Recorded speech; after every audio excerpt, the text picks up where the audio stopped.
Hello and welcome to the Southbound Sports Show. I'm your host, Richie Leahy, here with my co-host, Matty B. It was such a weird football week. Why don't you just kick it off with your high school game? How did that go? Did not go well this week. I honestly can't really describe it because it was one of those, like, while the game was going on, you felt like there should have, like, the defense was playing well, even though the score didn't reflect it. Offensively, it just felt like we just couldn't get anything going, and then you watch it the day after, and your stomach turns because you realize you let one slip away. Just didn't stay on blocks, didn't make the plays that we needed to when we needed to, and it was just all downhill. Yeah, it seemed like that would have been a good situation for you guys closing in on the end of the season, trying to make playoffs. Now you have a couple of tough games coming up. How are you feeling heading into those? Have some mixed feelings. I mean, when I looked at this, at the way that our schedule's played out so far during these first couple weeks, you look at the games that we played this month. One was a Thursday, and we lost. One was a Saturday, we lost. And the two that were regular Friday games, we won. So it was like being on a consistent routine and being home seemed to help.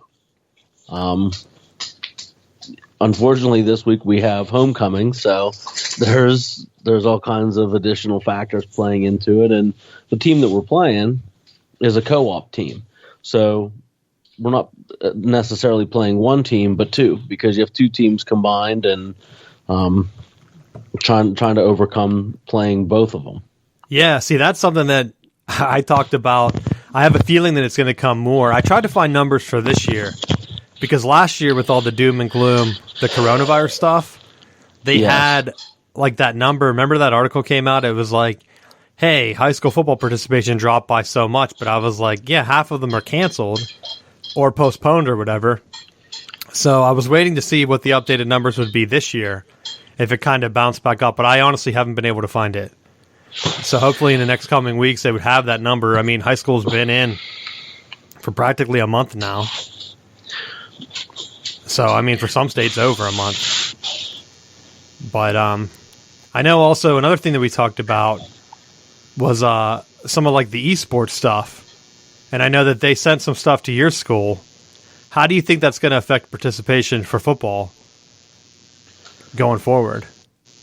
Well, I definitely think the esports, if they're finding the setups in the schools to be able to offer it, and you have colleges that are putting an emphasis towards it, I think it's going to be something that you're going to see a lot more kids participating.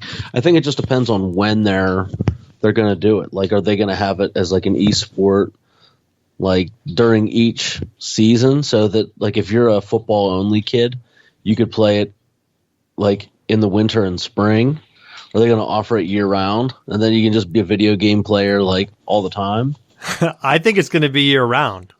Although I could be wrong because I don't know. Like, I think the seasons are set up kind of like how soccer is, where you have different tournaments and you play on different teams or whatever. So like you would play on your high school team, and then, I mean, kind of just think of like how baseballs are on. You play high school early in the spring, and then you kind of go ahead and play with like your club team or whatever. Yeah. And then in the fall, you might have fall travel baseball or something if you're really hardcore into it. And then in the winter, you just do training. I could see it kind of being like that, or like even the summer AAU basketball. But the reason I brought it up is because of the cost. Everyone talks about the cost for football, but even the numbers that we saw, they want you to have an actual high-end computer. And the GPUs right now, the prices for the graphic processor that you need, in layman's terms, so for people that don't know anything about computers listening to this, they're talking about $2,000 to $3,000 per computer. And so if you need 12 of them or whatever I think was the minimum purchase, you're looking at a good chunk of money for each school just to buy in. And I don't even know how much or how often they'd want you to upgrade those. Because they'd pretty much want you to be on the same type of system, I would think, as your opponent. The better system you have, it's going to give you an advantage, just like if you're playing in like old, bulky football equipment compared to some of the newer, more aerodynamic stuff, it's a big deal. So like for training, I mean, if a bunch of kids are going to come out, they're going to play on their own hardware and stuff, but just for competitions, you're going to want them to play with like the best mouse. Maybe it has like a couple millisecond less click. There's no lag or something. Like that's going to be an advantage in the game. So that stuff can get really, really expensive. So I don't know if anyone's going to get priced out because of that, but those are the numbers that I was looking at whenever they were crunching it together. They pretty much wanted the high-end stuff. So, and those GPUs you can't even really get right now. Everything's kind of backed up. So they talk about football equipment and how you need new helmets every couple of years because of like the wear and tear, and they're not going to protect you from concussions. The computer's going to be the same exact thing. So I don't know. It's going to be very interesting. I don't know if the costs are going to offset each other. Basketball, you don't need any equipment. Really. You just need to be able to travel. Once you have the gym there, how often do you change backboards and stuff? It's not like dudes are breaking down the glass rim or the glass backboard like it's NBA Jam. So, well, I would think that the schools probably resurface the gym every year. Probably true. I mean, you're still going to have to pay for facilities. They had talked about renting out certain venue sizes for different competitions. But the one thing that was interesting to me is they were only doing one in-person event, it looked like. Or maybe 3 different locations, so maybe it's split up. But compare that to how many other games you have to have. If you're just playing online, then it really doesn't matter. You would just meet at your school and play in like the back club. Unless you did it in like the auditorium for people to watch. But that's enough about that. Do you have anything else on it? I think you make a pretty interesting point because if depending on what those expectations are for getting started up, I do think obviously what's going to be harder, a 2-a-day of football practice or a 2-a-day of sitting in the air conditioning playing video games. Like I think there is somewhat of a draw, and if the school district is footing the bill for a lot of the kids, there may be some draw, especially if you're more of a tech type school and you don't really have a lot of athletes. I mean that could be a direction that they may be looking to go in.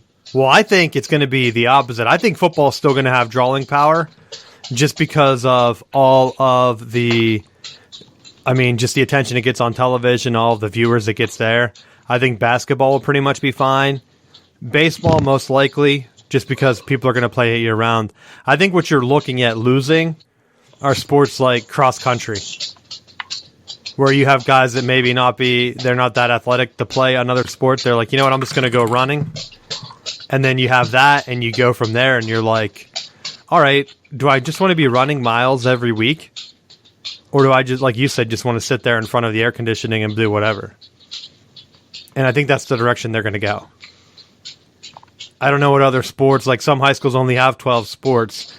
Half of them, I think, are going to be gone in the next decade or so. Because, like, you're not going to have kids that are going to come out. I just don't think you're going to have that.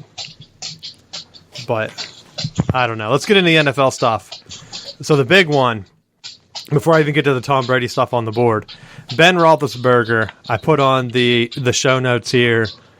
They lose to the Bengals. Ben has 3 touchdowns, 3 turnovers. The lower half of the NFL right now. His QBR is good for 28th in the league. What do you think his position is going forward? Well, it's going to be on the bench because he's going to end up injured.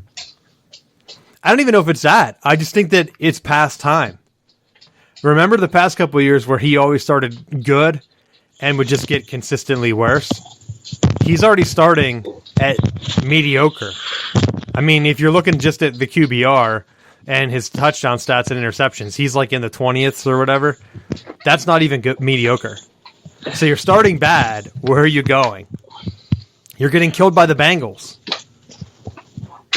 Well, I'm going to give him a little bit of a reprieve because he's running on 19th string wide receivers at this point. Yeah, but he had one injury, and I'm trying to think about it. But realistically, free agents aren't going to come play with them. Well, and at this point, free agency, I think that ship's kind of sailed. Well, Juju basically came back for this year. I think, did he have a touchdown? I think he might have. I can't remember. The game was so bad I fell asleep. This is the first time I fell asleep during a football game since probably college, and I was probably drunk. So, let's be honest. So this past weekend, it was yikes. That's how bad the game was for me. So I just don't even know what type of confidence you would have going forward. Yeah, they beat the Bills. Normally, the season high lasts for about 8 weeks before Ben falls apart. 1 week. 1 week. So now I'm looking at it. Do you just, some people are saying that he should just retire. I don't think you retire in the middle of the year, which would just be crazy to me. That you're just you know what, I came back. They had even talked about giving him 1 more year. It's no, I said this 2 or 3 years ago. You need to cut him loose. Look at what the Chargers did with Phillip Rivers. Okay? Great move. It worked out great for both sides. Phillip Rivers had the Colts. They had a very successful year. He only played for 1 more year. Now the Chargers are beating the Chiefs. They have Herbert at quarterback. It looks like the future is already set up. Go back to the Packers with Aaron Rodgers. They let Brett Favre go. And he wanted to keep playing, and they were look, we let you do your thing. It's past time. And I know that the Steelers, they want Ben to play with him his entire career. But hell, Joe Montana didn't even play with the same team. Tom Brady, the GOAT, didn't even play with the same team. So, what benefit do the Steelers have keeping Ben around for now, what is looking like you said, what offensive power do they have? Sure, the defense might be good. They're going to be in a Broncos-type rebuild after Peyton Manning left. It's taken them, how many years since Peyton Manning's been gone for them to actually have a 3-0 start where the Broncos are looking like they could be good now? It's 4 or 5 years. Easy. What? Easy. Go ahead. The Broncos are 3-0. However, who have they beaten? The Jets, 0-for. The Jags, 0-for. Who's the other team they played? The Giants. The Giants, 0-for. So, yes, they got that. They have the appearance of a 3-0 team, but also playing nobody. Yeah, but that's making me feel even worse because the Steelers are going to go to that same thing. Broncos are very strong on defense. They had the quarterback they led around. Then they needed to kind of rebuild it around that. The Steelers don't have the future quarterback on the roster. And if they did, who's it going to be? Haskins? I feel like you have to give him a run. You have to at this point. What else are you going to get? By the end of the year, Haskins should at least start a couple games. And then that will kind of give you a feeling for how the future is going to go. Or, hell, if the Steelers are 1-7, maybe they just tank for a quarterback in the draft this year. But even this year, the top 3 picks, I don't know if they were the exact top 3. Or maybe they weren't. I can't remember the order. I don't know when Fields went. But they had said that they only have 1 win. And they're all losing. I guess Fields hasn't been starting, so maybe that's why. But I don't know. It's crazy. Not a good feeling going in for the rest of the season. Steelers play at the Packers. Who do you have? Well, I need to wait and see what the injury report's going to be. It's Packers. Because it's Packers. Look, if everyone's groin is healed, then I'm going to go with the Steelers. If everyone still has a pulled groin, then I'm going to go with the Packers. So maybe they should call up whoever Deshaun Watson uses for his massage parlors and have them come to Pittsburgh. Hey, he's still floating around out there, not playing for anyone. Maybe he'll be the next Steelers quarterback. Or like I said, if they're going to give Ben however many seasons to hang on, why not try to bring in Devontae Adams and Aaron Rodgers to the Steelers with that defense? Yikes, man, that'd be a solid team. There would be something to it. This should be the addition, because Aaron Rodgers, he's already complaining about people calling him out after their early loss. So he's going to be fired up for a few weeks. And if they don't win it all, and he does leave, because the Packers are in the same situation. Dirtbag look, so it'd fit right in. I know. Did you see that mullet or whatever he's growing? It's like he's trying to get ready to come to Pittsburgh. That's because he has that fiance, and they had that big thing. Because for whatever reason, he's always in like the news. Aaron Rodgers, even though, I mean, it must be that major Green Bay media department, But they have they were saying how they were broken up, possibly because she was going back to acting instead of hanging out in Green Bay. It's like, yeah, no shit. Like football season, what's she doing there? So, and of course, as soon as she left, his hair grew all out. He's probably just depressed. He's playing on all those commercials. So, I don't know. If he went to Pittsburgh, I think it'd be funny. I think it could work out just like the Phillip Rivers thing. They move on to their young quarterback. They could have a good run. Then Steelers get Aaron Rodgers, which I know it's not really going to work out, but who knows? Maybe it would. I don't really see him fitting in anywhere else. I mean, the Steelers are going to say, hey, we had our gunslinger. Do you want to come in and be our next gunslinger? It's not like a team where they're like, hey, we look like shit lately. You have to come in and Tom Brady this. You have to rebuild the whole thing. I don't think Aaron Rodgers wants to do that. He doesn't seem the same type of competitive guy as Tom Brady. Hey, look, we just hire offensive coordinators, and then they just throw checkdowns. It's perfect for you. Come on in. No, I'm telling you, I complained about the offense, but for the first time, was it the first touchdown? I guess they only had one touchdown. So it was like the pass to Freiermuth across the middle. That was a Matt Canada play. Yes. Yeah, I was like, oh, shit. I'm going to have to bring that up on the show because I talked about how Ben was running all the stuff. No, the tight end going across and Ben just flipping it to him in front. That was a Matt Canada play. I think you saw it whenever he was where wasn't he at Pitt and stuff too? I can't remember. He was at Pitt. A lot of that power read and power shuffle and not blocking people and letting the quarterback get drilled. Ben just stands there and just gets some of that's on him. Drilled directly in the chest. Throw the ball away. Throw the ball away. I mean, how long does it take for you to learn it? I mean, look at Matt Stafford. Matt Stafford with the Rams, they're beating Tom Brady. As opposed to Matt Stafford of the Lions. But he's out there having fun. He's throwing the ball away. There were a couple plays where he was like, oh, in the past, he would have tried to force that with the Lions. So I don't know what flipped for him. I'm like, this doesn't look like old Matt Stafford. I don't know what the hell he's doing. He's just having more fun, it looks like. He's out there, he's clapping, flipping out, he's doing all kind of sideline gestures and dances. I'm like, this is much different. But I guess when you're undefeated and you're winning, it's different.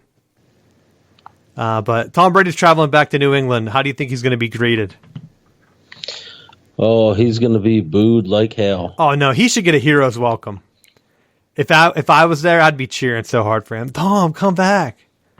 Tom, look at Belichick without you. You proved your point. Come back. We'll even trade you, Belichick. Bring whoever you wanted. Because Belichick, remember when he was the quarterback whisperer? When they had Castle and Garoppolo, and they were like, yeah, everyone Belichick touches, he's just so great. Now it's pretty clear that it was Tom Brady just pushing those guys to be better. Because now everyone Tom Brady's around, he makes them much better. And they were talking about how the Drew Bledsoe thing went. What if that never happened? Tom Brady's just this great backup quarterback that never gets into the game. I honestly think what would have happened is the Patriots would have let him go, or he wouldn't have re-signed with them. Went somewhere else, and then I think he would have still had the same career type. Maybe not as many Super Bowls early on, but I think he would have been just as successful in his later career just because of how passionate he seems about training and stuff.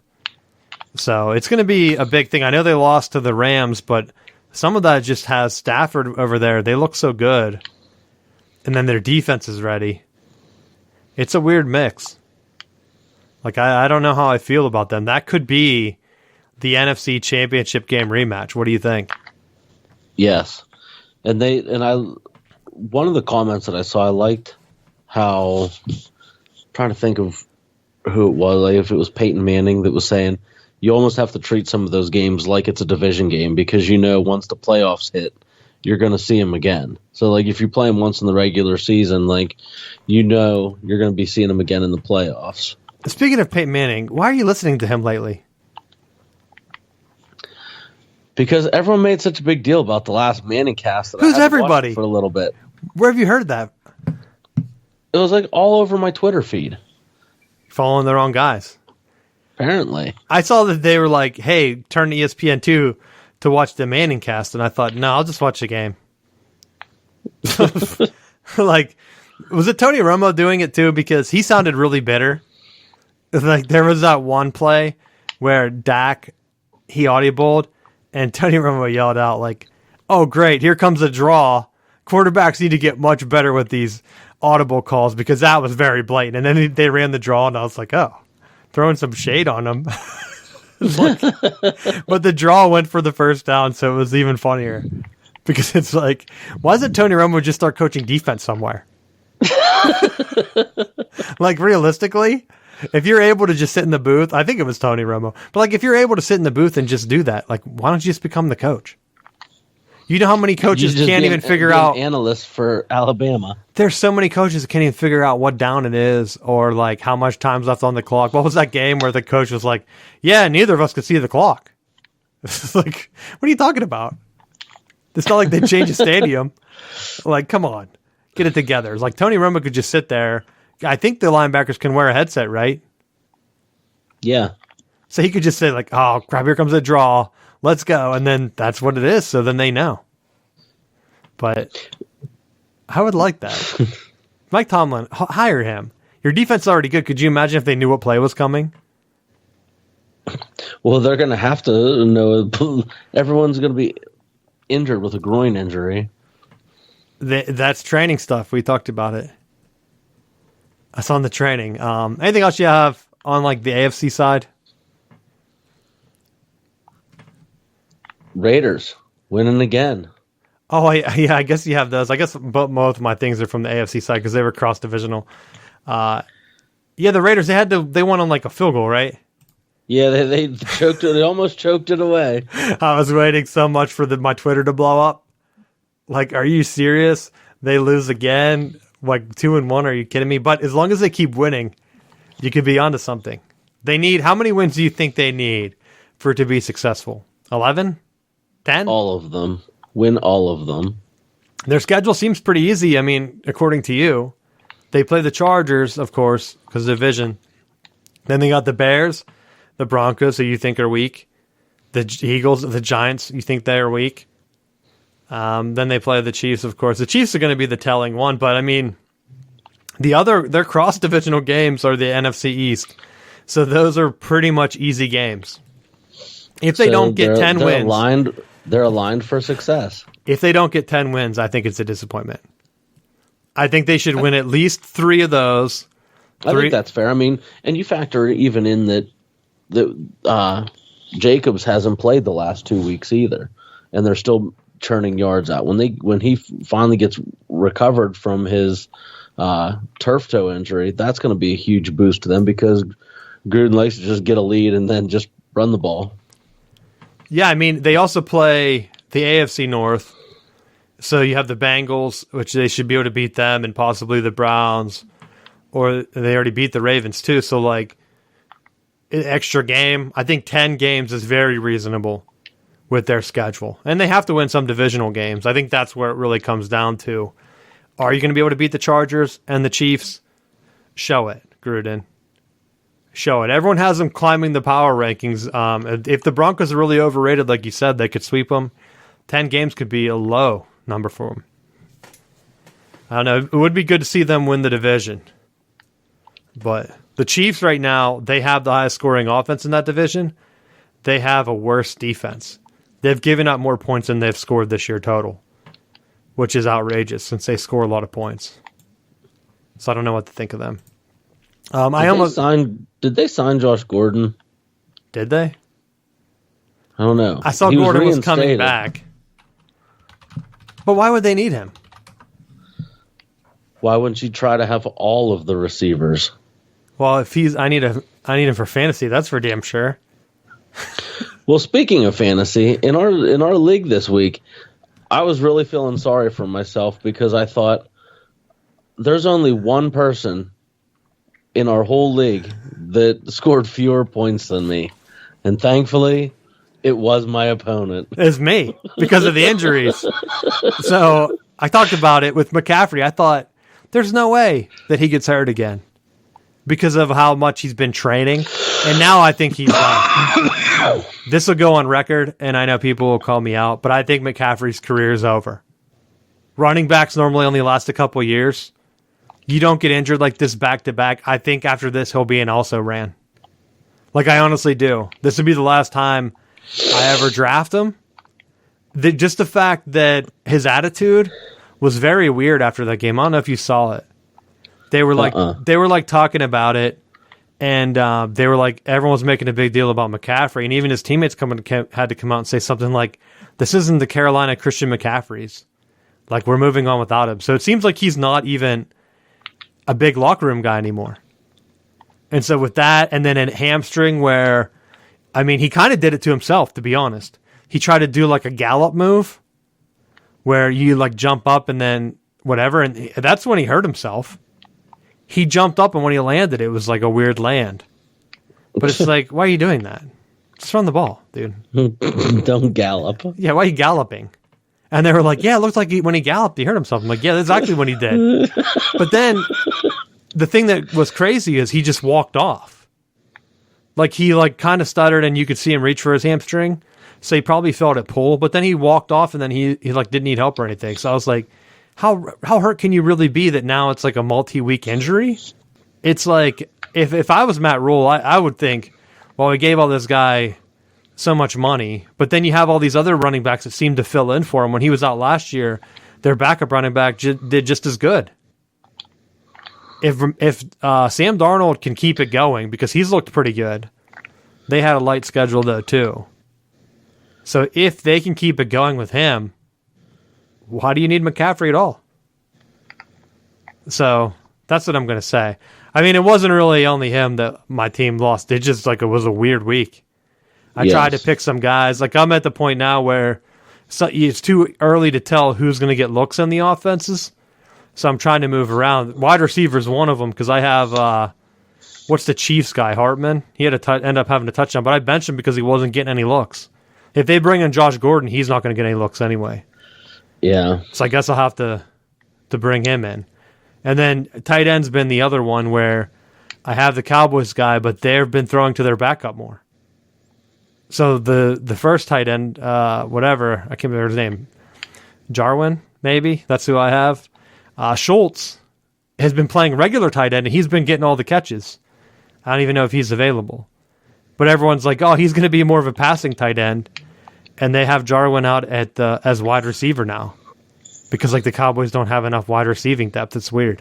So it's like the guy's playing wide receiver, he never gets the ball thrown to him. So it's like, what are you doing? Go out there. Plus, I messed up my defense. I tried to hedge my bets, and it didn't. I blew up. I had the Seahawks because I wasn't sure. I'm still not sure on what defenses to go with. But did I have any tips? I know I talked about fantasy tips. I don't even think I have any guys ready to go this week as potential sleeper guys. I know my guy, Rondell Moore, he was pretty much shut out. But I don't think you should throw him away, because that was a weird game. They were playing the Jaguars, and Rondell Moore tore them up in college.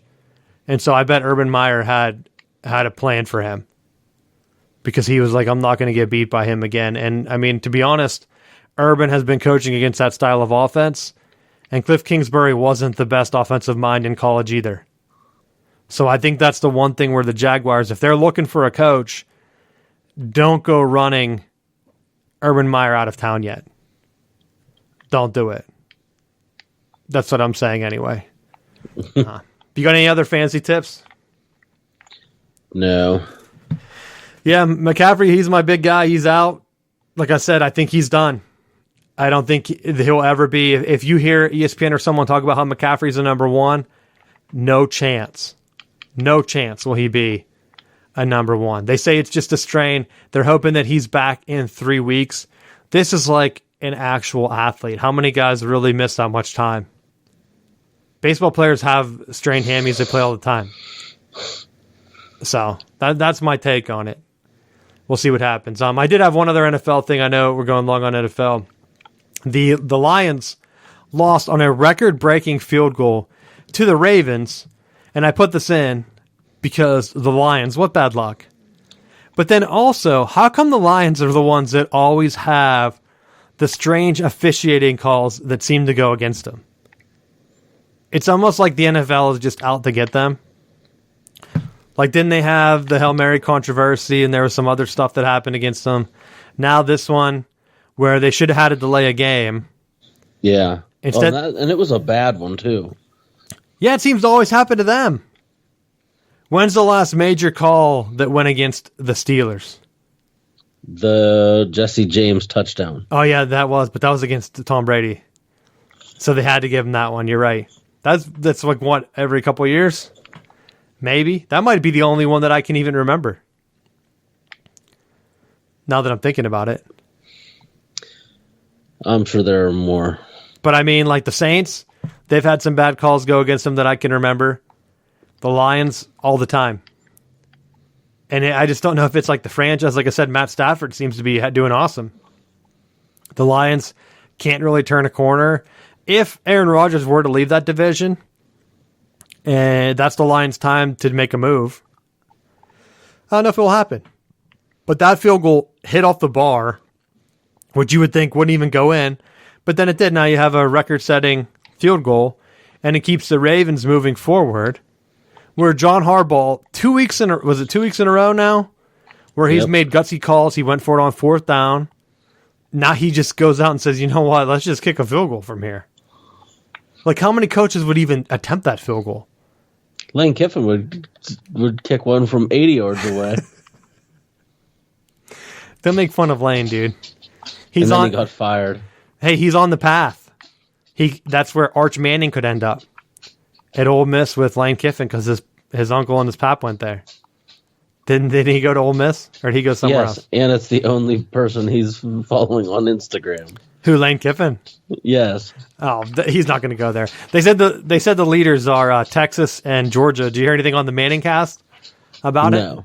I watched it literally for 2 minutes, and then I went to bed. No, you didn't. You were up watching the whole thing. He flipped the double birds. Did you see that? I saw the pictures of it. Yeah, Eli Manning thought he could flip the camera off, which then again, it's like, you're going to censor it. They said they didn't have enough time, where they said a couple seconds where they were like, hey, you should do it, you should do it. Weren't they egging him on? So, like, how come they didn't have enough time to blur it out? Or just cut it to black? Like, we already know from the Janet Jackson thing that there's like a 7-second delay. Was the guy sleeping? Like, that was just a cop-out when they said they didn't have enough time. They could very easily have just blacked the camera out for a second. Or, like, worst-case scenario, hits the wrong button and it starts to show another Papa John's commercial for, like, a brief... They're like, I hit the emergency Papa John's commercial. Dang it. That's going to confuse some viewers, but... I don't know. Do you think he's going to be overrated? I think he's going to be propped up. It depends where he goes. I mean, if you go to Georgia, you really can't fail there until you play Alabama. Like, even if you do fail there, you end up at Ohio State, so you can just transfer somewhere else. I think Texas would be the bold move because that's where quarterbacks kind of go to die lately. So it's like, what would you go to Texas for? Texas sucks, dude.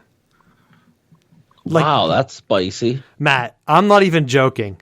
I saw a thing where they were like talking about and this can start lead into my college football talk. They were talking about how the SEC West is going to stack up against the Big Ten East now with these extra teams because it's uneven, of course. So they were talking about how like Texas is clear head and shoulders above most of the Big Ten teams. They lost the last 2 times they played the Big Ten East. You know who they lost to? Who? Maryland.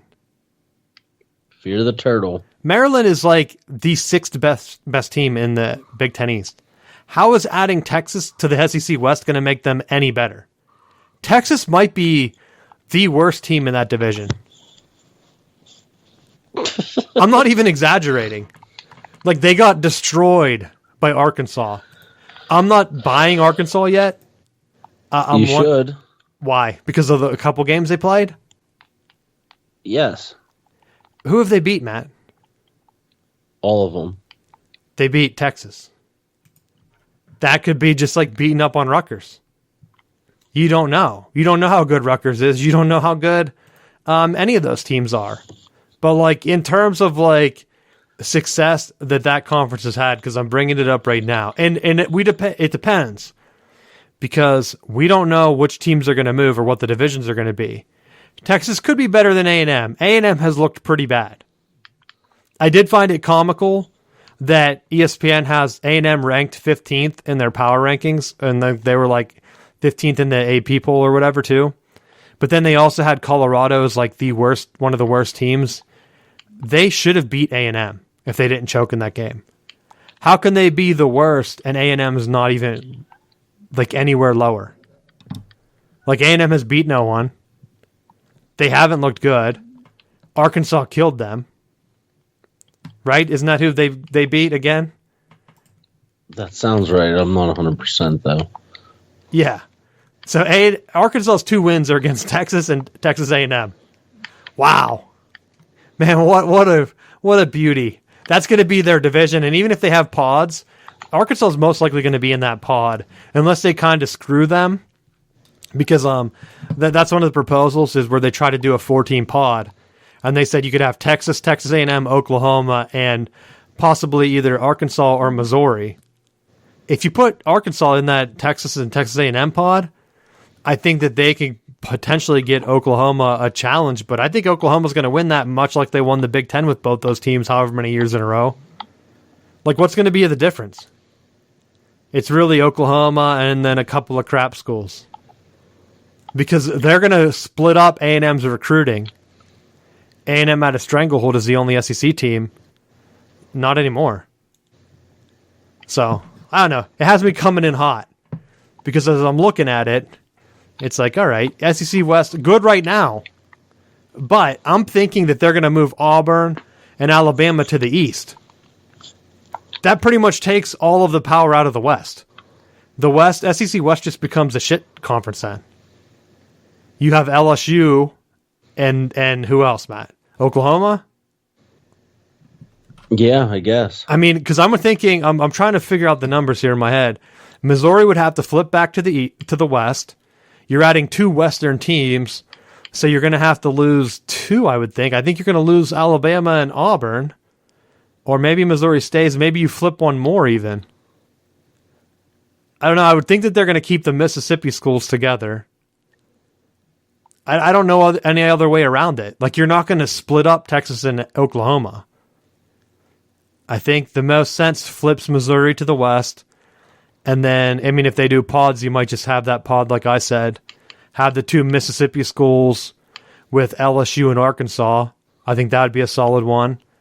I honestly think, because I've seen some debate on this, I think the other pod would be Alabama and Arkansas, or Alabama and Auburn, I mean, with Vanderbilt and Tennessee. And then I think you have an Eastern one that's Florida, Georgia, Kentucky, and South Carolina. Where's Kentucky? Is that above Tennessee? On a map? Yes. I don't even know. Yes.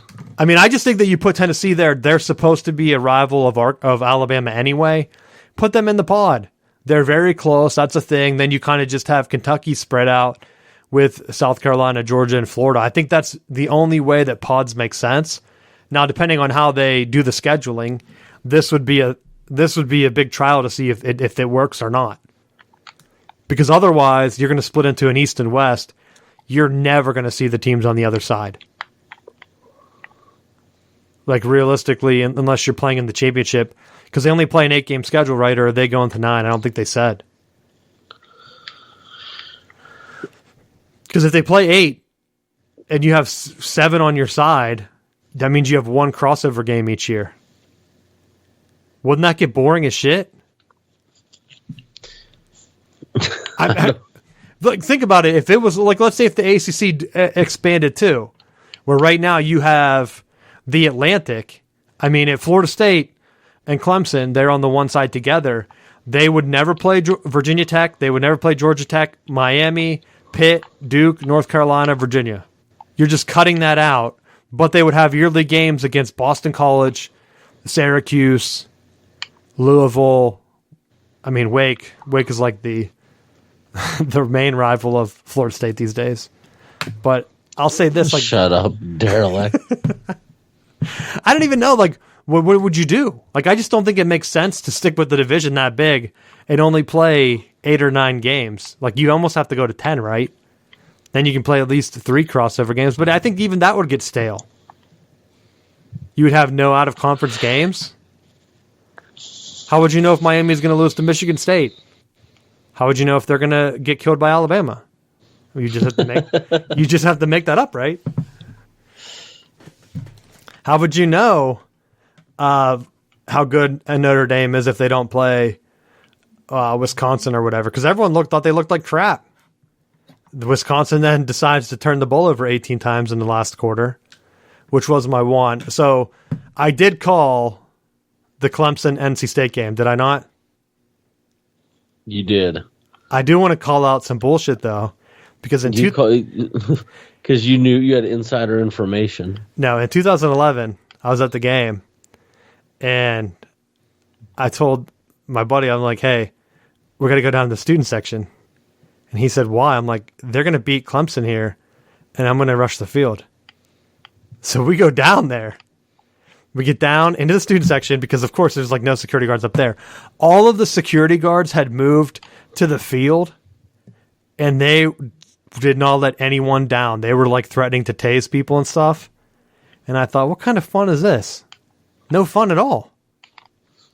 Like, you see all these schools rushing the field, and then I guess after the game, they like made an announcement that they would fine and arrest anyone that had tried to attempt to rush the field or whatever. I guess it was like an ACC fine that went with it and stuff. I'm like, who cares? Let them have fun. This past time when I wasn't at the game, they beat Clemson. They rushed the field. So what's a man to do, Matt? All I wanted to do was rush the field, and I didn't have that opportunity. They deprived you. Yeah, very sad. So maybe one day.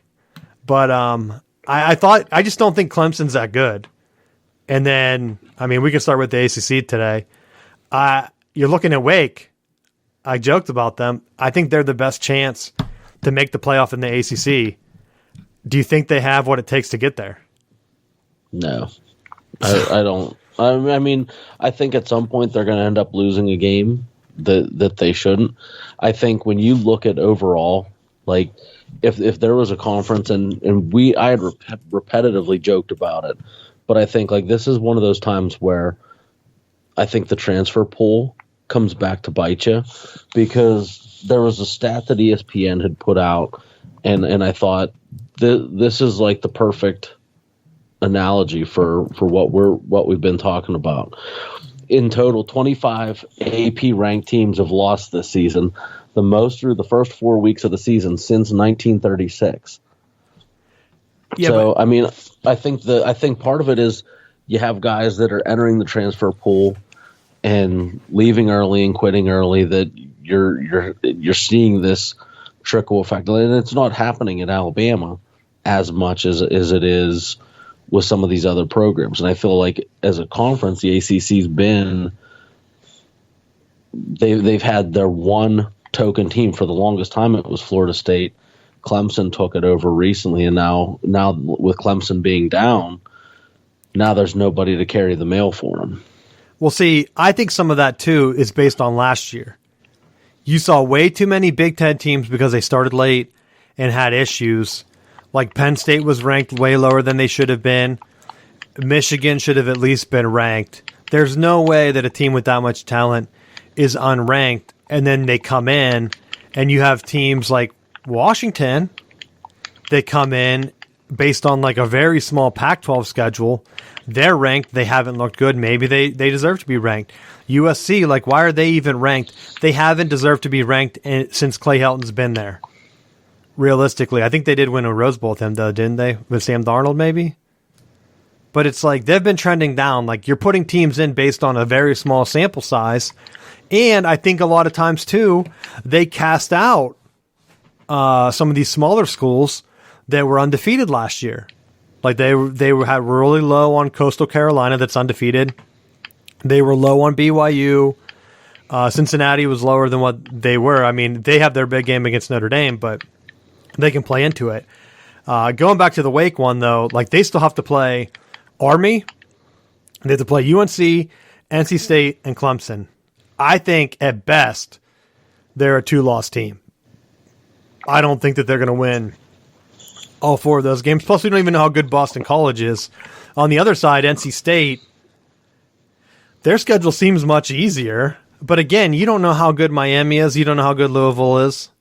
By that week, they play Florida State like week 8 or 9. And they already have a loss to Mississippi State. So, like, they're basically out. Because Mississippi State's not going to be good in the SEC. So I think that what they'll do is the ACC will ask Notre Dame to wear a conference ACC patch, and hopefully they get in the playoff. They'll say, hey, you want to wear this? Don't you have it from last year? And they're like, hey, I think we do have that. I think it's in the garbage. It's beside our VHS of Rudy in that garbage over there. So I don't know. Wow, that hurts. Why does that hurt you? They throw the ACC patch away. They're not joining the ACC. I mean, they should, because right now they would be the king. They would be the king. They wouldn't have to play Cincinnati, and they would be looking at an easy playoff spot. It's like you said, it's much easier to just be the king in the ACC because the depth's not there. And if Florida State or one of the other king programs is down, I think what really hurt too is they added Miami, and Miami never recovered. And for whatever reason, they're still like half out of football. Don't have the support. I think Kirk Herbstreit called them out, and Manny Diaz made a comment about it. But in terms of just having that support, they just don't have it. So like Notre Dame would be playing an ACC schedule with USC, which is a very easy win. You don't play Wisconsin, you don't play Cincinnati. Like, I think they would be undefeated this year, if not only one loss, and then you're going to play a rematch? Like, you'd play Wake or someone from that other division if Clemson doesn't win it. And even if you do play Clemson, they're not that good this year, so I don't think it would really matter for Notre Dame. And so I wonder if some of this is going to push them. The big thing is they did call off that playoff meeting, which I don't know why the Big Ten would ever vote against it. Because they have to be so nearsighted on this that they don't understand that it's going to go, and I've been saying this since the beginning, it's going to be just like the NCAA basketball tournament. Who gets the most bids every year? The ACC, the Big Ten, maybe the Big 12, your bigger conferences. Guess why? Because they have the bigger fan bases. They have the bigger fan bases. They have the bigger recruiting budgets. Now you're paying players. You're going to get more exposure. You can't convince me that the Big Ten, especially now with Oklahoma and Texas leaving the Big 12, the Big Ten would have at least 2 teams in a 12-team playoff most years. I mean, if you go back through the history, I think someone laid it out. Some years they would have had 3 with Penn State and Michigan, like I think in 2016 that year. They would have had all 3 in. Some years it would have been Wisconsin and the other team from the East. It might have been Penn State. A second team, you could have Oklahoma or Ohio State. And then maybe Penn State. Like, I think Michigan State would have been in the one year with possibly Ohio State too. It's dumb for them to say, oh, a 4-team playoff that we've already been left out of. And then we barely win in. And whenever a team not named Ohio State gets in, like Michigan State, they get killed. And then whenever Penn State should be in, we decide to send Ohio State anyway, and then they get killed. So it's like they don't even know what the hell they're doing. And it's like, why would you not take that other paycheck? Because you're afraid of the SEC getting the same amount or winning, just like basketball? At some point, you have to take that and pay it off. Like, I wouldn't be afraid of the SEC getting those extra teams in, because right now, they're already either getting in, because they've had 2 teams in before, or they're getting so much publicity for being close to getting that second team, their recruiting is still going through the roof. Like Georgia hasn't won. They won one playoff game. They haven't won the SEC. Besides, what, did they win it that one year? Or did they lose it? No, they did win it. They didn't play Alabama. That's right. So when they played Alabama in the playoffs, they got killed. Or they lost, but it wasn't killed. They lost, was it overtime? End of the game. Yeah, I can't remember. It was like the end of the game. So that one, they really close 1 year. That's it. They haven't won. So, like, they're getting that bump from the playoffs because they were there that one time. LSU's won it. They have their own internal issues, so they're not even ranked. Who knows what's going to happen with Coach O? But they're already getting the bump. The Big Ten should be like, yeah, we're voting for this. The Pac-12 should be the one saying, like, hell, we're not going to get 2 teams in. ACC should be doing the same unless they're like, hey, Notre Dame, what do you guys want to do? You coming in? Because I think if Notre Dame joins the ACC, they're pretty much locked into 2 teams too. I think that they'll either have, because I don't think Florida State's going to stay down. And then you always have another team like North Carolina last year that probably would have been in. I think they were close, or there was one other team from that division too. I can't remember who, but I don't know. They're dumb. I did have, so Ohio State had a linebacker quit in the middle of the game. And then they tweeted, fuck Ohio State. And going back to your point on the transfer portal, people were saying, this is outrageous. Who would ever take him in the transfer portal? I mean, are you serious? They have a guy that once in the game, Ohio State has had trouble on defense. He's a linebacker. And they won't put him in the game. That was basically what the beef was. So then he gets let go. Teams are going to be lined up to take him. Lined up to take him.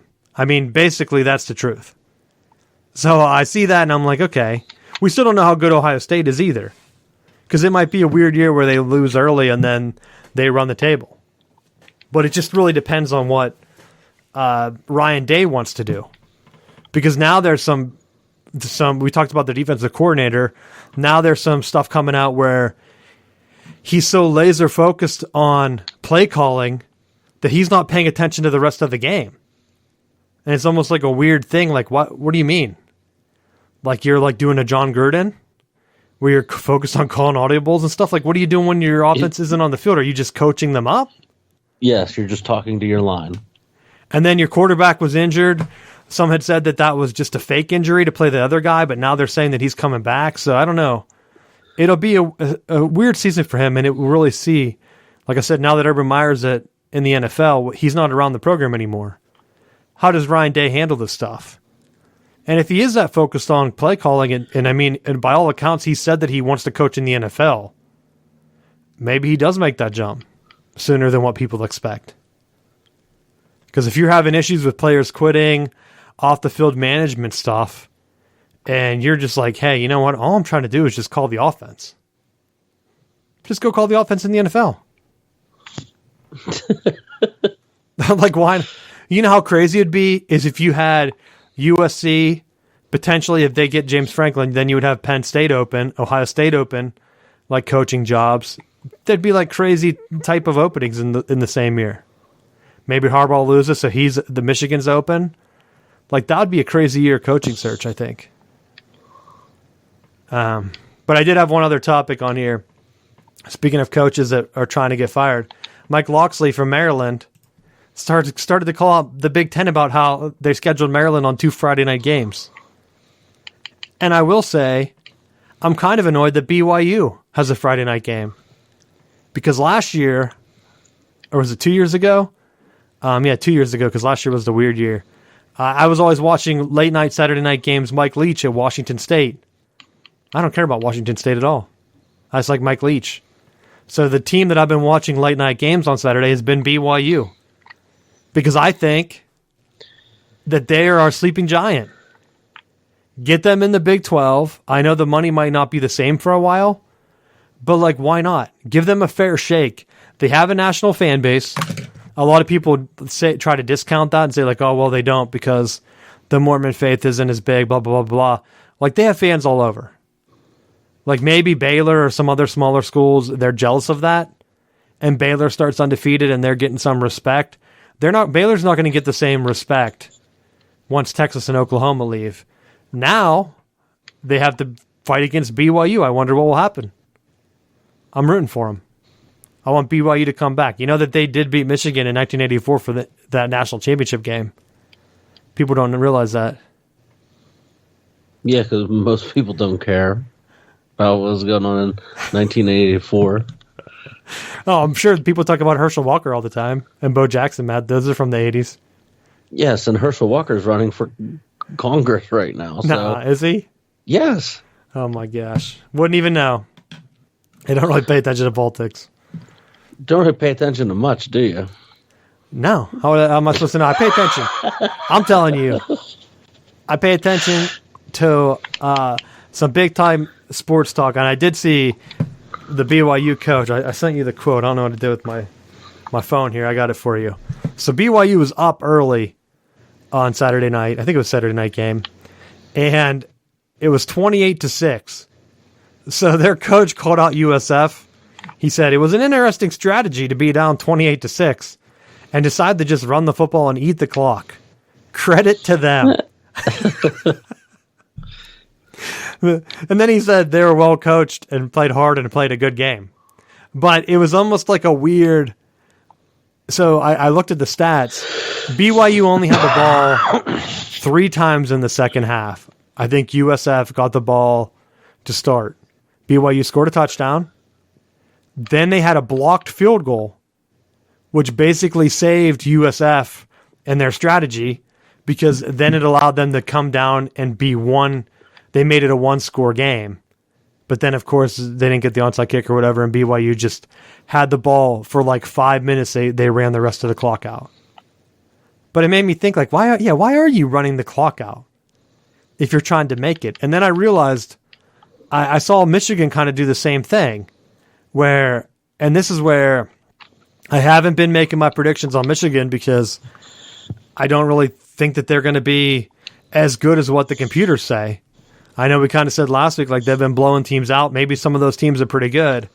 But then this past week against Rutgers, you get into the Big Ten. You had a chance to put them away. I think it ended up being 20-3 at halftime. Cade McNamara, again, of course, every time it seems like there's a dirty hit on Michigan, the quarterback gets hurt. And so at this point, I'm wondering, like, what's up with the equipment? Because there was a late hit, roughing the passer quarterback hit, where Cade got up, the quarterback from Michigan. He was clearly shaken up, and I think the next pass was, like, right in the dirt. And I thought, oh, God, he has a concussion. Like, he's not looking the same. He's, like, not paying attention. And, of course, it, like, went to halftime or whatever. And then he wasn't the same in the second half. I think he only hit 1 pass out of 6. But it was like, again, how many quarterbacks have to get hurt? You had McCaffrey get hurt. Peters got hurt. Wilton Spate got hurt. They're either holding the ball and they're coached to hold the ball too long or something. But it's back to the classic Harbaugh of, holy crap, we got a big lead. Instead of burying Rutgers like they did in the past, he decided to, let's just run the clock out. And they barely held on for a 20-13 win. And so I'm like, going in, Michigan could lose any game the rest of the year. And it's 100% on coaching. So if they want to fire Harbaugh, go for it at this point. Michigan's like 20s, like they're at the bottom of the conference in passing. The offense is one of the worst passing in the entire country. And then Harbaugh came out and said, well, we did try to pass 3 straight downs, and it was a 3-and-out. Like, he blamed it on the passing instead of having a strategy to get the offense going. So I don't think with the offense that they have, they're trying to be like a Wisconsin. Wisconsin hasn't won anything of note. I mean, they've been close to the Big Ten. You mentioned it last week. They got killed by Ohio State that one year that they had probably their best team. They just can't score whenever they need to in a shootout. And unfortunately, you need to do that.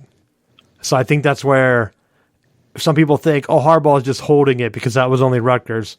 He's been saying that for 5 or 6 years, however long he's been there. He's not holding any secrets for the Ohio State game. Otherwise, he would have used them by now. You don't hold on the secrets for 6 years. So, I don't know. I honestly don't know how the Big Ten, like if I'm looking at projections, I don't have a strong feeling. I guess right now my lean would be towards Penn State. Iowa plays Maryland. Maryland's been playing pretty well. I could see Iowa losing to Maryland and losing to Penn State, and then having that West team be like one of the worst conference championship matchups. Like I could see a 4 or 5 loss team out of the West, because Wisconsin already has 2 losses. If Michigan were to beat them, they go there. I'm predicting Wisconsin gets that win. Wisconsin's going to beat Michigan. It's at home. Harbaugh hasn't got the team fired up on the road since he's been there. It's not going to start this week. So Wisconsin's going to win that one. And then Michigan has to pretty much win out, which isn't going to happen. So I'm thinking Penn State, and I'm still going to lean Iowa, but I don't think Iowa's going to be undefeated. They did the same exact thing Michigan did against who they played, Colorado State or somewhere, where they like came out really conservative. The old Kirk Ferentz trick. I was going to say, you mean like every Iowa game ever? Well, sometimes they come out on fire lately. But the past week, it was like, all right, hey, guys, we know how it's been working lately. Let's not do that. Let's play it safe. And so that's why I'm lower on Iowa and Michigan this week. I think last week you saw the same type of old NFL-style coaching by both guys that have ties to the NFL, where they thought, hey, we're just going to run the ball, and our depth and talent's going to beat these guys. And if shit hits the fan, who cares? We're just going to keep going with it. It will win. We'll win the game. They both ended up winning, but it wasn't like, oh, that was a good game plan, or hey, nice adjustments. It was like the same thing the BYU did. They just didn't have the ball in the second half. Michigan had, and when they did, they had like a 3 and out, and then like they had the weird throws or whatever. Guys were dropping the ball. It's like, hey, your quarterback's not going to get into a rhythm if he throws once every 15 minutes of game time. So, I don't know. I don't really have any. The Big Ten, you're putting Friday night games on. I agree with Mike Locksley.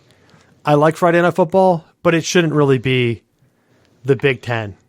I think that the Big 12 should take that spot. I think they should volunteer it, to be honest. I know the Big Ten's not going to give up that money, though.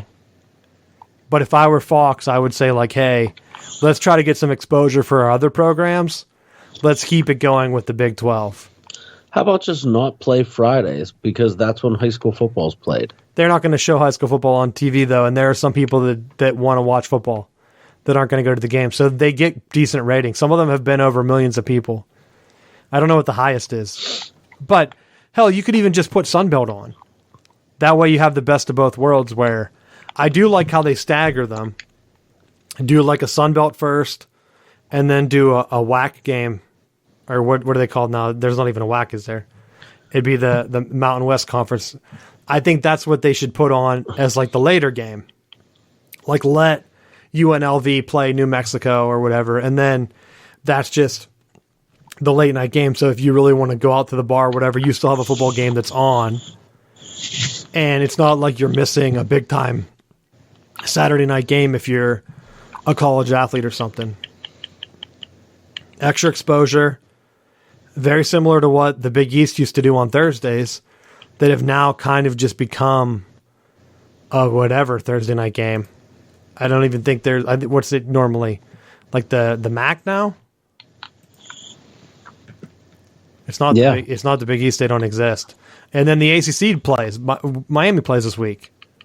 So even the ACC's been thrown in there. But like you're up against the NFL on Thursday night. The Big Ten had the right idea. Like, let's just play. Because like this week, you have Houston and Tulsa at 7:30, Iowa and Maryland at 8, then BYU and Utah State at 9. I wish that the BYU and Utah game was like at 10 or 10:30. Because that would still be later for them out west, because they're in the West time, the Pacific time or whatever it's called. And so then right there, perfect. If you want to stay up and watch a game, you could fall asleep, sleep in, and wake up on Saturday just in time for the big noon game. Michigan and Wisconsin. But I don't know. You have anything else for college football? No. I was going to do some of the picks. I picked Wisconsin and Michigan. Who do you have in that one? I think Michigan's going to win it. I have to see it. Like I said, they haven't won on the road. But I think you see the way that Notre Dame game was like dragging a dead leg behind you. That I think I think they're going to pick it up. And I think the issue with Michigan for the longest time has been their quarterback play or lack thereof. And it's like they actually have someone that's able to drive the ball down the field. So if they get and they had to throw it though. They didn't throw any deep passes last game. But you don't have if you have just enough of a threat that it keeps the defense at bay, then there's no secret that it's pound the rock, pound the rock, pound the rock. And if Michigan wins, it's setting up for a big 7-0 loss to Michigan State. To have Harbaugh get fired right there. I love your optimism. They're not going to go undefeated. They're not even going to win the Big Ten East. I don't even think they beat Ohio State. At some point, your coaching has to make adjustments. You can't just be like, well, it is what it is. We're going to keep running the ball and it's going to win. I think that's good for some fans. I think if Harbaugh was at Pitt and they were grinding these wins, and people were like, wow, they're really killing people. But just run the same mindset that you had against Washington or whatever. Take the games where you're really, really powerful and you're going to go for it. Do that all the time. I just don't understand why you mix in these conservative games where you lose most of the time. He always goes conservative against Michigan State. That's why he loses. He goes conservative against Ohio State. Loses. Every time. You go conservative against Penn State. Sometimes they don't. Sometimes they've killed Penn State. Same with Notre Dame. And maybe, you're right, maybe it's because of the confidence in the quarterback. But, why are you going conservative against Rutgers? They go conservative against Indiana sometimes, too. Well, and I think sometimes, too, there may even be a mindset of, I don't want to blow this team completely out of the water. I almost think, there's things that he's trying to work on. And it's we don't, without, taking them lightly, it's taking them lightly and leaving them hang around instead of just blowing the doors out. He should have blown them out. He's blown Rutgers out before. I think that's just because he hated their old coach. Now with Shawna, he's kind of I know you. I've seen you in the NFL before. My other game, Arkansas and Georgia. Arkansas. I don't even know. I'm going to go Georgia. I don't think Arkansas is for real, but I think they're building something. And for a knock, this is the first head coaching gig for this guy, Pittman. He's a line guy. Yeah. So was Brett Bielema. That didn't work out, so I don't understand why they went back to it. But it's working this time. They know what they like in Arkansas. Hogs. It's not just the mascot, Matt. I saw that he had coached somewhere else before, some community college or high school or something. But this is his first time, big time college gig, and everyone was really low on the hire. So it's funny to see them go. I probably was negative on it too because I just didn't know who the hell he was. And then he followed it up by hiring Kendall Browse. Yeah, well, you've been talking about that being a big move. We got two more, I see. Cincinnati and Notre Dame. Who do you have? It's going to be Notre Dame, but it's going to be an underwhelming game. Oh, I think it's going to be a boring as shit game. But I'm going to go Cincinnati. I think, I don't know what's going on with Notre Dame's quarterback situation, but when they had Cohn in, they weren't doing good. He's supposed to come back, and I thought they looked better without him. I know they had a lot of defensive help, 2 defensive touchdowns and stuff, that when Wisconsin really fell apart. I mean, if Wisconsin wants to throw 4 turnovers or whatever to Michigan, I'm sure Michigan will kill them too. But, that just doesn't happen with Harbaugh. Too conservative. He's like, nah, you guys just keep taking those dink and dunks and blow our defense up. My other game, Ole Miss and Alabama. I think, is Kiffin going to be on the sidelines for the game? I don't know. I don't know what the hell's going on with him. Some of the stuff he does, I don't even know if he's coaching. Because he had the COVID. Well, I know that, but that's a 1-week thing, right? He was already vaccinated, so it's not like he has to sit out for 14 days, does he? I wasn't sure. I don't know either. Regardless, I'm going to go with Ole Miss. He's going to break the Saban curse. I'm going to go Alabama. I think Alabama is solid this year, and I think that they're the only team that has looked consistently good every week. And so I just think that that's going to happen. I mean, there could be... Do you think there are going to be any upsets this week? Hopefully Florida State will get an upset win over Syracuse. I mean, the main 3 to look out for, Stanford, Oregon's going to Stanford, And then Oklahoma's going to Kansas State, which I think Kansas State beat them last year. And Oklahoma's barely been winning anyway. I don't know how they're still ranked so high. And then if you believe what the computers are saying, Ohio State at Rutgers. But again, I'm not buying Rutgers. Michigan could have easily blown them out. So I don't think they're going to have. And then, like you said, Syracuse, Florida State. If Florida State goes into that old UMass game and they lose without any wins, do they fire Norvell? They have 3 weeks left, Matt, to get a win. Syracuse, UNC, and Massachusetts. I will move to Tallahassee, and I will set up outside of their building and solicit my services until they hire me. Why don't you just go to Arizona? Arizona with Don Brown. You love Don Brown. Remember how you always stood up for him on the show? They're having an open tryout right now for October for the football team because they're so bad. You can go out and help out, say like, hey, guys, I'm here. Whatever you need. That's a bold move. Say, Don, I got a tip for you. How about you mix in some zone? And then he would chew you out. I mean, they hung around with Oregon, but it was like the same old stuff like, make some adjustments. What are you doing? What are you doing? And then, of course, Oregon made their adjustments and blew them away. But I feel like I've seen that story a bunch of times. That's why I really don't know about Michigan's defense this year. New guy. They did the bend but don't break, which I think annoyed a lot of people. But guess what? Worked. I watched that work for Iowa for like 15 years. And I thought, wonder if Michigan would have something like that with like their high-powered offense. They can score that, better athletes. Like, what if they were just a better Iowa? Maybe that would work out. Maybe we're going to see that now. Maybe we'll see that now. You'll get some head-scratching games where it's really conservative. And you'll get some games where you just hang around because you don't give up touchdowns. Rutgers tried so bad, and they just couldn't score. They had one touchdown in the first half, and that was it. I think that was how it was. I think it was 20-10 at halftime. Maybe it was 20-3. And they got only one touchdown and then a couple, maybe 10 points the rest of the way. I don't know. But that's all I have. If there's anything you want us to talk about, I guess do you have anything for the final bell? No, not this week. Oh, I did run my 5K. I know I showed the thing. I got a better time, but I still didn't get under 30 minutes, so I'm still trying to push for that. I did finish in the top 100 this time, though. So as long as I keep making progress, that's my goal. But some notes, because I had said that I was going to switch up my training mode on my Garmin watch. And this guy's training, Matt, I think is kind of just more of like a maintenance mode type thing. Because I knew that what was going to happen was like good. So basically a 5K is like 3 miles. So I had it set for like a 9-minute mile, thinking I'll do like 27 minutes or so and maybe push for 25. The training that I've been doing is only 3 days a week. On Mondays and Tuesdays, I skip today's to run it, but I'll do it tomorrow. It's hills. On Monday, it's like 6 30-second sprints, which isn't very much. That's it? That's basically it, besides like a warm-up. And then they have like this jog to sprint. So then you're supposed to do a walk to sprint, back to a walk like 6 times. And that's basically the program on Mondays. On Tuesdays, it's pretty much the same thing, except instead of running sprints, you're running 15-second hills.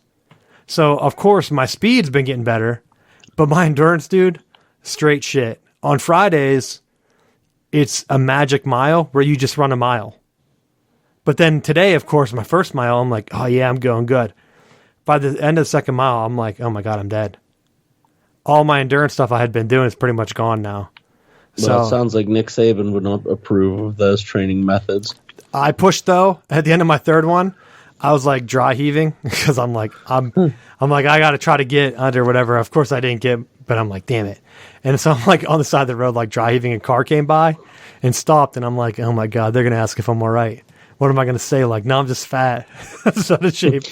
I'm trying to run. You know, here, buddy. They did a U-turn. So I must have just scared them off. They thought maybe you had COVID. They didn't even say anything. I was like, well, I did wonder that because I always see people with their dogs and I'm just like dying out there. But I think for the next time, because I signed up for another 5K that I have to run in like October or November, I think when this training's up, I think I have 2 more weeks anyway, I'm going to do kind of my own program where I do a mix. Because I think there was So once a month, it seems like, and maybe I'm wrong, but on this one, he goes from making you run 1 mile a week to 6 miles, which is kind of outrageous. And like, I'm always dead on that one. So I almost wonder, like, what if you just did both in the same week? Maybe not do 6 miles every Friday, but maybe just set it for, like, if you're doing a 5K, 3 miles, 4 miles. Just do 6 miles every day, and then you're like, oh, 3 miles, this is nothing. Well, that's what I was trying to do. That was my original plan when I started last year. But then I started to get, like, my legs were hurting all the time. And I probably was, like, getting shin splints and stuff. But well, I'm telling you, get the right shoes. The shoes matter. I wear whatever cheap shoes I have, and I run them to death, and then I throw them away. Guess what? Buy another pair of shoes. And that's why you have shin splints. And I don't have any injuries. I don't have any injuries, Matt. It's been over a year now. Yeah, because you're doing a training program where you walk 6 times. Well, you run 30 seconds and then you walk 30 seconds. That's just what my watch tells me to do. I'm trying different things here to see what improves me the best. I like the sprints. I think it really helps. But I also think that you need some distance mixed in too. Like I could see running a kilometer, then doing sprints, and then running another kilometer at pace or something after. That's probably what I'll end up trying to do because I think I can make my own workouts. I have to do that. I'll check back in because I know we're already long. I guess we're not really that long compared to what we've been doing. But that's my check-in on the 5K. I almost forgot to bring it up again. But I'll be doing another one. So still making progress. I bet if I started to try to eat healthier or, like I said, train a little bit harder instead of because let's be honest, 6 sprints, I think the most it's been so far is 8. And I don't know why it changes sometimes. I guess it might be 8 next week because you're finishing the program. But even 8 sprints at 30 seconds with the 30-second walk is not hard. Sometimes the one night it was so cold, my arm was like frozen. I didn't even feel it vibrated. I ended up sprinting for a full minute. I was like, oh shit, I missed my rest. But then I was like, I guess it's not really that hard to sprint for that long. I mean, I'm sure that my speed was like way in the shitter at the end. But who knows? Because it does track your speed or whatever. And I've been on the upper end of speed, but you just can't get the distance. Distance is what kills me. So, I don't know. You have anything else? No. Check out southboundsports.com. Yeah, we've been getting some good numbers. It's tough to tell. Write us in what you want us to focus on. I know some people just like hearing the football talk, so that's what we'll be doing. I do think maybe we'll get some more hockey talk this year in the offseason because I think ESPN Plus, from the rumors I've heard, and I haven't really seen any clear guidance on this from ESPN, but it looks like ESPN Plus is basically going to show the same games that NHL TV used to show, where they're going to show all of the out-of-market games, which would be nice because then I could pick up a bunch of Penguin games because I had tried to get NHL TV, too many blackouts for me. But it would be nice to be able to pick up those extra games that aren't on TV. So I could watch like 30 to 50 more Penguins games than what I normally do. So that's something to keep an eye on. And if I get some more information on that, I'll let everyone know. But that's all I have. Thanks for listening, and we'll see you next week.